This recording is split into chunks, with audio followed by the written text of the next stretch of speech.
Morning. Morning. Mike, when we talked to Dak yesterday, he framed the decision in the context of it's probably a little bit more about than just this game. How do you look at the decision on whether or not he plays on Sunday? Oh, I agree. I mean, I agree with your question and answer. It's more than just this game. I mean, we're obviously in our 7th game, so there's a ton of football left to play. He'll go through the regen, and then he'll just stay on course. He'll go through the regen, and then he'll just stay on course. When, like I say, all of these injuries are specific to a player, and you have to take the information at the time. But like you were talking about Aaron Rodgers earlier in the week, I mean, you've had. How does that factor in too when you're looking at another injury that's similar, a guy in a certain position, and how it played out before? Even though they're different? Definitely, I think all your past experiences you look to. I mean, Aaron's specific injury was, a different time of year, different part of the calf, so different timeline. But the reality of it is, it's the most important position on our football team, just because of how it affects the game and what he means to our football team. So. Yeah, but it's his injury is specific to how he did it and the timeline that he needs to stay on. Outside of soreness, how did he come through after pushing it more yesterday? Good. No, he's confident. I mean, he doesn't waver. He wants to play, and he wants to continue to work towards that. Will you make the decision tomorrow? Will it be a pregame workout sort of thing on Sunday? Really, I mean. We're focused on today. I mean, just visiting with Britt earlier. He has a plan. He has a workload capacity. He wants to hit. Regen is a big part of his day based off the work he's done Wednesday and Thursday. So we'll just stay on course. Will Dak do any less today than maybe initially was planned to because of the soreness? He's going to stay on. Can I use my last answer? Sure. Okay. Good. Thank you.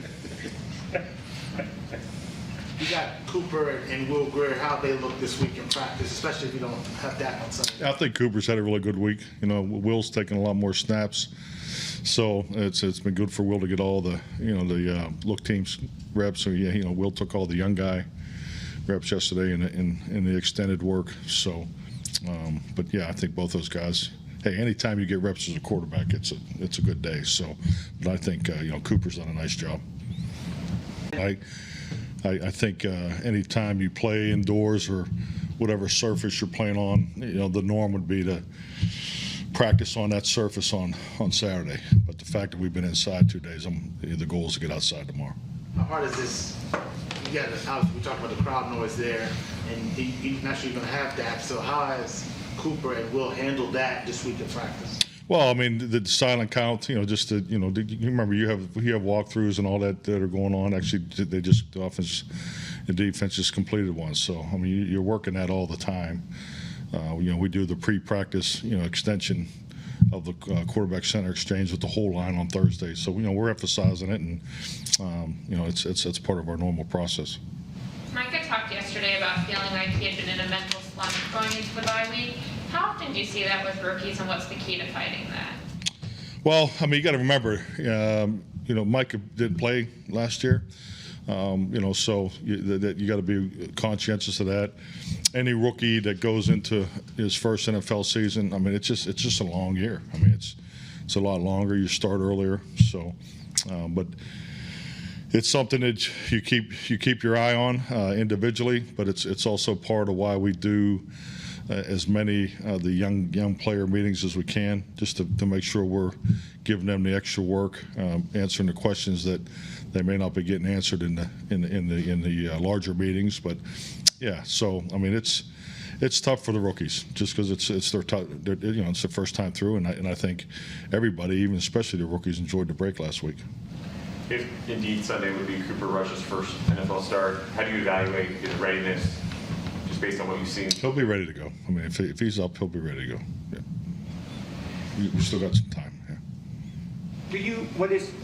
Is your approach different coming off of the bye week as far as how you conduct practice or what you're looking for in practice or emphasize that guys have been away for a week or different from or what? is it just picking up where we left off?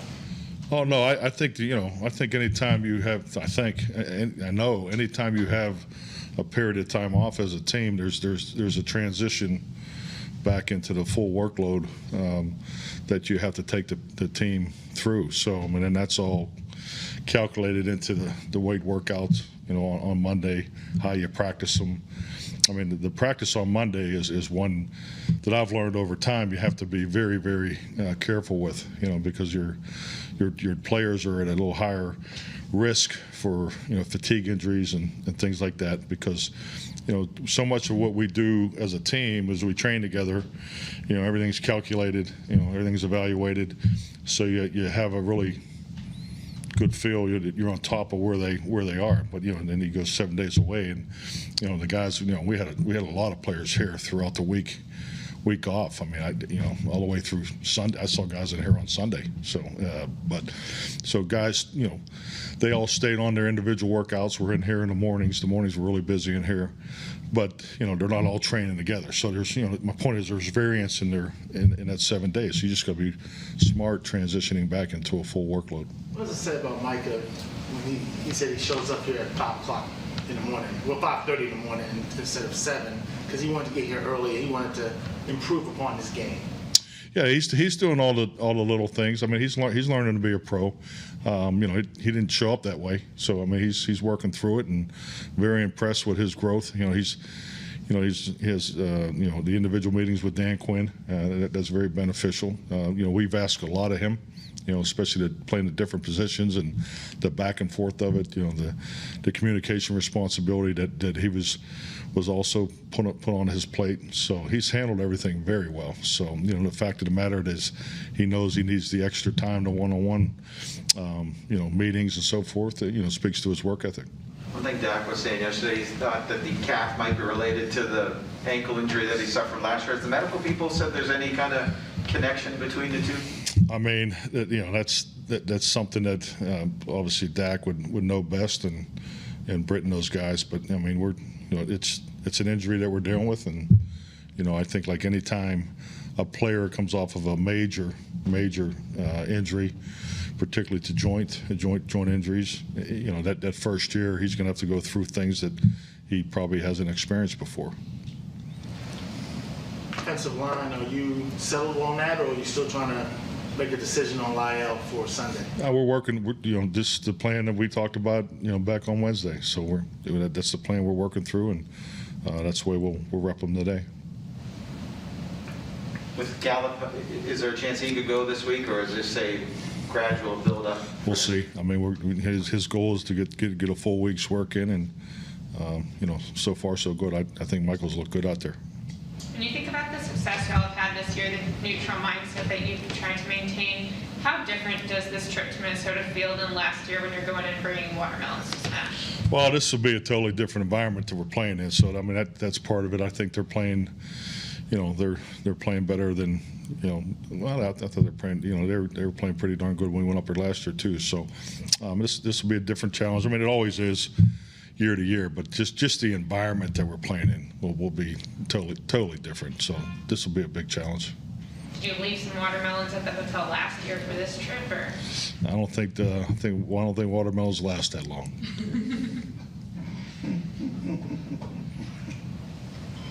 Thank you. Thank you.